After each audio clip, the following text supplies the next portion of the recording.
E o programa Ritmo não para, agora em ritmo de samba e carnaval, com Estela Bello, entrevistando a mestra Fernanda Machado. Roda o VT.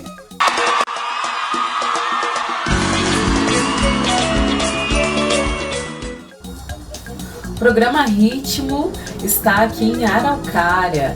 Sim, para você que nos acompanhou no evento de Afropop, viu todas as atrações, a gente vai aprofundar aqui um pouquinho o papo. Então estamos com Fernanda Machado em um ponto de cultura da região metropolitana de Curitiba e vamos contar um pouquinho mais sobre aquela apresentação e a oficina que a gente viu lá no evento do primeiro Afropop. Fernanda, conta um pouquinho pra gente como você chegou até o evento com a sua oficina e a sua apresentação. Bom, eu fui convidada através do Everson, que é do bloco percussivo Afrocor, lá de Colombo, né? E a gente tem uma parceria aqui no Ponte Cultura, que ele faz uma vez por mês as aulas de percussão, né? Aqui junto com a gente no Ponto de Cultura. E aí ele me convidou, e eu também já conhecia o Black, né? Que é um queridão, um amigão, a gente já teve um trabalho junto. E aí, a hora que eu soube que era o Afropop pela Everson, o Black, eu falei, vou demais, vamos juntar, né? Porque é assim, a gente é aquilombado, a gente precisa se juntar. E foi assim que eu cheguei até o Afropop, através do Everson e o Black. Então aí vocês podem acompanhar um pouquinho das imagens para relembrar desse grande evento aí com o nosso querido Odilo Black. E na sequência, vamos falar um pouquinho sobre esse ponto de cultura em que estamos, porque tem muita atividade aqui, gente. Então vamos aproveitar para falar das oficinas também. Sim, uma das oficinas que eu levei para o Afropop, né, ela chama Afroaxé. Por que ela se chama Afroaxé? Porque antes da gente fazer a dança, né, afro, e a gente precisa muito entender de que a dança afro a gente está falando. A gente está falando da dança afro que vem, que nasce, que é do berço do continente africano, ou a dança afro que é do berço, né, de matriz, de herdeiros, né, de descendentes da nossa matriz do continente africano que nasce no Brasil. Que tem uma grande diferença, né? Que é a questão da diáspora. Exatamente. É aí que a gente vê muita gente ouve esse termo e não sabe do que se trata. Então a diáspora não é apenas a diáspora africana, só pra gente esclarecer. Existe diáspora do povo judeu, por exemplo, mas quando a gente fala da diáspora é esse processo em que nós tivemos uma migração que não foi uma migração pacífica, em que houve perseguição. Então a gente percebe que existe muita diferença do conceito do que se aplica em continente africano e do que veio para cá, porque aqui a gente teve essa forte miscigenação que ela veio também para desorganizar e permitir que houvesse realmente esse poder acima das pessoas que foram escravizadas ao decorrer do processo, né? Sim. E aí quando a gente fala dessa Afroaxé, que é nascido, né, dialogado com a linguagem, com o pertencimento, com a identidade, né, do Brasil, do brasileiro, né, desse brasileiro que é afro-brasileiro, né, então, e vindo de dentro dos terreiros de Candomblé, né, Iacalá, Iadetá, Ianassó e vários outros, né, grandes nomes aí que constituíram esse grande quilombo chamado Candomblé. Então eles trazem pra gente que todos eles eram africanos, se não descendentes de africano, né? Então eles deixam pra gente esse legado e a gente vai, né, hoje, nós contemporâneos, a gente vai se ressignificando com as informações que vai chegando, porque antigamente não chegava informação. Agora chega a informação, agora a gente tem pesquisadores, agora a gente tem pensadoras negras, pensadores, sempre tivemos, né, mas a gente sempre teve apagado, não tivemos acesso, porque a escola não dá isso pra gente. Então é o Candomblé que dá esses acessos, né? Essa formação quem dá pra gente sempre é o Candomblé. Também porque o currículo da escola ele é muito assim, eurocêntrico. Isso. E muito no registro escrito. E a gente tá falando de uma cultura oralidade. Que é exatamente através da oralidade. Da oralidade. Então a oficina de Afroaxé, ela vem da percussão, do toque do agueré, do toque do ijexá, né, de como você faz movimentos parecidos, similares ou até iguais, né, aos oriquis, aos itãs, as histórias dos orixás, que é Ogum, né, o passo de Ogum, a dança de Ogum, a dança de Oxum, a dança de Iemanjá, a dança de Inhaçã. Então você vai colocando isso, trabalhando isso dentro de uma perspectiva contemporânea, onde as pessoas vão conseguir entender o que ela está fazendo de afro-axé, quão afro-axé ela tem dentro de si. Então isso tem que vir, quando a gente faz essas oficinas, as pessoas têm que sentir ela de dentro para fora, né? Porque esse afro-axé está aí dentro, adormecido. Então a gente faz sempre esse trabalho de sonorização, né? De Jexá, explica o que é o Jexá, do Ilu, explica o que é o Ilu, né? A gente explica o que é o Daró, explica o que é vários e vários toques do candomblé que tá aí hoje na sociedade. Todo mundo dança candomblé na sociedade. Só que se as pessoas que têm, né, contato com o candomblé e com o pagode, por exemplo, ela vai conseguir assimilar as coisas. Sim. Sabe? A pessoa que dança, por exemplo, forró, ela vai conseguir assimilar quando ela for ao candomblé, falar assim, ah lá, ó, eu danço forró a minha vida inteira, então eu danço panhanção o tempo inteiro, sabe? Então isso tá tudo aí na sociedade, porém com outros nomes, com outro entendimento, com outro ensinamento, né, mais eurocêntrico, mais embranquecido, e aí a gente fica com esse afro da gente adormecido. Né? Então a oficina de afro-axé ela vem justamente para conectar a pessoa com o que ela faz todos os dias. Todo mundo faz candomblé todos os dias, só que ninguém percebe, porque isso não é ensinado na escola. Quem não tem contato com o candomblé não tem noção disso, né? Então a oficina de afro-axé é mais ou menos para elucidar as pessoas de quão afro elas são, mas elas não se percebem. Que fantástico. Então a gente vê aqui que tudo é uma tomada de consciência sobre a gente se perceber como fruto da nossa ancestralidade, né? E aí você vai acompanhar mais imagens. Na sequência a gente conta um pouco mais sobre esse nosso ponto de cultura na cidade de Araucária.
volta à cidade de Araucária, neste ponto de cultura, com a mestra Fernanda Machado, esse ponto que é popularmente conhecido como samba de biloca, viu? Você que estava pensando aí, o que Estela do Samba e Carnaval tá fazendo aqui? A gente já falou aí de alguns ritmos que compõem o samba e a galera nem sabe. Mas se quiser saber, a gente tem uma série de oficinas que são inclusive gratuitas. É só a pessoa chegar e se inscrever. Tem oficina que vai rolar daqui uns dias. Sim. E o que é o samba de biloca e o que são essas oficinas, Fernanda? Bom, o samba de biloca, na verdade, é uma abreviação, né? Samba de biloca é uma abreviação do que é o nome do coletivo. O coletivo chama Coletivo Cultural Sambadeiras de Bimba Filhas de Biloca. Né? Então, acho que por conta do nome tão grande, às vezes a gente abrevia para ficar mais rápido ali a fala ou a escrita, né? Mas o coletivo se chama Sambadeiras de Bimba Filhas de Biloca, que ele nasce no intuito de protagonizar, né, e de ponderar o trabalho da mestra Biloca, que é a filha do mestre Bimba, né, que foi o grande precursor aí da capoeira regional no Brasil e no mundo, e ela também é uma grande precursora do samba de roda, né? Da dança afro, da dança dos orixás, né, do tabuleiro de acarajé. Então esse era o trabalho dela, ela empoderava mulheres através dos ofícios, né, de tudo que o candomblé traz pra gente, o ritmo, a culinária, a vestimenta, né, o corte e costura, como se vestir, enfim, as indumentárias, brinco, colar, pulseiras. Eu acho fantástico quando você conta essa história, porque para quem conhece um pouquinho de samba de carnaval, você começa a pensar, gente, são ciclos da história se repetindo, porque é o que a gente estuda na história da Tia Seata, que é ali aquele primeiro ponto de samba e que recebe tantas homenagens do carnaval. É exatamente isso que a gente vê acontecendo aqui nas oficinas. Então, tem a oficina dos quitutes, e a gente tinha lá as quituteiras, que era uma forma de realmente trazer renda para as mulheres. A gente tinha a costura, a gente tinha a percussão, e era tudo sempre pensando em como se organizar para sobreviver, inclusive em como proteger essas pessoas que tinham a cultura da capoeira, que, como a gente pode ver aqui, tem vários registros em foto nesse mural atrás de você. E aí, agora eu vou te perguntar, desses registros aqui, a história da sua ancestralidade, daqueles que vieram antes de você, da sua família, quem são essas pessoas? Então, o legado da nossa família, ela vem de Manuel dos Reis Machado, né, que é o mestre Bimba, o precursor da capoeira regional, né, que onde ele faz um trabalho fantástico junto com os mestres da época, né, da capoeira regional.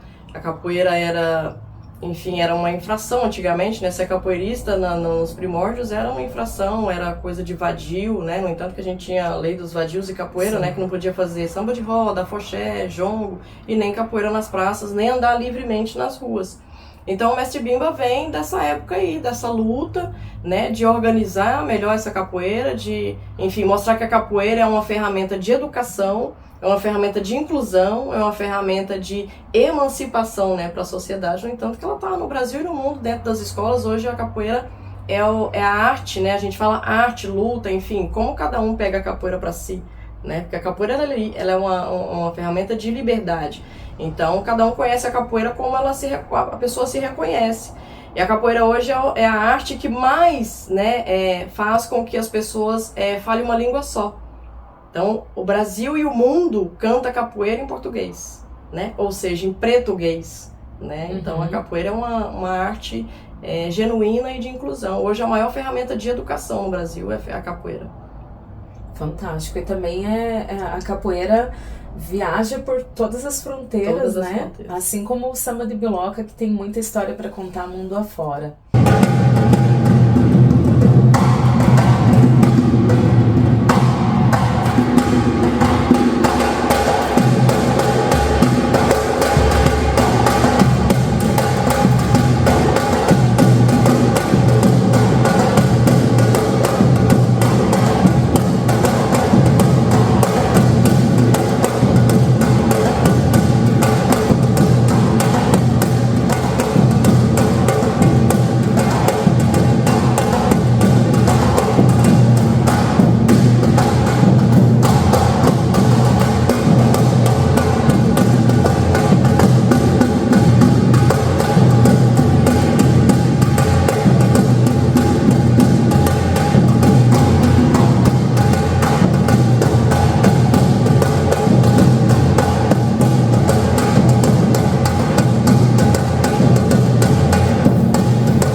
nosso Samba de Biloca, esse ponto cultural, e das oficinas. Inclusive, para quem está nos acompanhando, esse programa vai ao ar no sábado à tarde, vai estar rolando uma oficina. Quem não conseguir vir até aqui em Araucária, que você vai encontrar o endereço e tudo mais no sábado, tem oficina no domingo também? Tem oficina no domingo, né? Que no sábado a gente vai fazer ali uma introdução, né? Para as pessoas entenderem o que é o amalá. E amalá ele é feito de quiabo, enfim, outros ingredientes. E a gente vai trazer o entendimento, né, do que é essa comida. A gente fala, comida de terreiro, meu Deus, sim, mas a gente precisa falar da nutrição dessa comida, né, de quanto o quiabo é um aliado aí no combate à diabetes, por exemplo, e várias outras, né, ele é rico em vitamina K, coisa que muita gente não come quiabo, mas um monte de gente que come quiabo aí tava livre de muitas doenças, né. Sim. Enfim, e no domingo a gente vai fazer a degustação, né, de tudo que a gente produziu, de tudo que a gente conversou, porque a oficina é uma troca de ideia, uma troca de pensamentos, uma troca de conhecimentos, né, desse saber mesmo, de quanto a cozinha, né, de nossas casas, ela precisa ser revista, né, de como a gente precisa colorir a nossa cozinha com vitaminas, né, com minerais, enfim, com verduras e legumes que vai de fato, né, nos ajudar a manter esse corpo em pé. Então, e de quão ancestral, de quão memórias afetivas, né, uma quiabada traz para casa da gente, pra gente, né, pra nossa família, e enfim. São vários aí os rolês da conversa que a gente vai ter. Então, se você não souber nada sobre amalá, mas quiser conhecer, esse vai ser um encontro para falar sobre esse assunto, para falar desde os aspectos nutricionais até a gente entender que essa é uma comida que nos remete à mesa do brasileiro, a alimentação típica brasileira, que aí todo mundo fala, mas parece que os nossos pais, nossos avós não adoeciam tanto, mas é porque eles comiam a comida de verdade, né? E aí você percebia que isso fazia parte do cotidiano e quem sabe é isso que a gente tem que resgatar numa oficina como essa, que vai acontecer também, então, no domingo, e quem não puder participar dessas oficinas, oficina de hoje, tem mais, né? Aí a gente vai ter mais, né? Todo final de mês a gente tem uma oficina, aí a gente vai vendo qual é que é a próxima que a gente vai fazer. A que tá fixa é a de percussão, mas a gente faz um revezamento, uma hora percussão, hora culinária, hora costura, né? Hora indumentária, ajudar a construir brinco, colar, enfim, várias oficinas que não só são culturais, mas como também elas são emancipadoras, né? Elas te ajudam a fazer uma renda, ou, né, de aumentar a sua renda, ou de fazer um bico, enfim. A cultura, ela retorna muito, né? Então, a gente precisa pegar esse lugar da cultura de como uma vivência, uma cultura de viver mesmo, né? De vivência ali de, hoje eu perdi meu emprego, mas eu sei costurar, eu aprendi ali no ponto de cultura, eu aprendi a costurar, ou então eu aprendi a tocar, eu aprendi isso, e vai te emancipando, e vai te trazendo, né, memórias, e vai te fortalecendo enquanto pertencimento, identidade, né? Que a gente está em alta hoje, o racismo religioso, o racismo ambiental, enfim, pra gente ir também trazendo esse assunto para a sociedade aos poucos, porque as pessoas têm medo de falar sobre isso, né? E a gente não pode mais ter medo, a gente tem urgência e necessidade de salvar vidas, e a saúde mental é prioridade hoje no Brasil e no mundo, né? Então, felizmente, né? E quem sabe a gente faz até um intercâmbio cultural, porque a gente vê que muita coisa do que acontece nessas oficinas é o que a gente vê que é produzido em barracão das escolas de samba aqui da nossa região metropolitana, e às vezes pode ser um momento para você se atualizar, para você trazer um pouco da sua técnica e vir aprender um pouco mais. E então, é só se inteirar das oficinas, seguir o @Samba de Biloca, e lá você vai acompanhar toda a agenda e conhecer um pouquinho mais da cultura brasileira. Obrigada, Fernanda. Eu que agradeço. Obrigada.